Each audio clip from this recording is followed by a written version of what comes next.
হাজার লোক এবং তার সঙ্গে যদি 4 করে করো তাহলে প্রায় 2 লক্ষ 2.5 লক্ষ লোক এত বড় ইন্ডাস্ট্রি। চলতে চলতে সমস্যা থাকে, আবার চলতে চলতেই সমস্যা মিটে যায়। আমাদের এরকম অ্যাজ কোনো সমস্যা ছিল না। কাজ করতে গেলে অনেক রকম মতবিরোধ থাকে, মত পার্থক্য থাকে, বাট আমরা আজকে সবাই মিলে একসঙ্গে বসলাম, সলভ। কিন্তু আজকে বসাটাও দরকার ছিল। আমাদের সব সলভ হয়ে গেছে, আর কোনো অসুবিধা নেই। আর কিছু প্রশ্ন? দাদা কি কি সিদ্ধান্ত নিলেন? সিদ্ধান্ত আমরা আমাদের নিজেদের মতো করে নিয়েছি।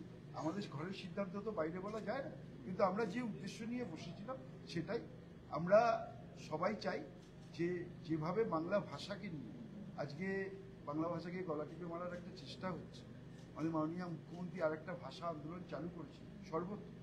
কেউ বলছেন বাংলা নাকি কোনো ভাষাই নয়, রবীন্দ্রনাথ ঠাকুরের ভাষা নাকি ভাষাই নয়। তো সেইটা নিয়েই হয়েছে। আমরা সবাই বাংলা ভাষাকে যাতে আরো বেশি করে বাংলা সিনেমা তৈরি হয়, বাংলা সিনেমা যাতে দর্শকরা দেখতে পান, তার যে নিয়ে আলোচনা সেটা করেছি, সেটা খুব ফলপ্রসূ।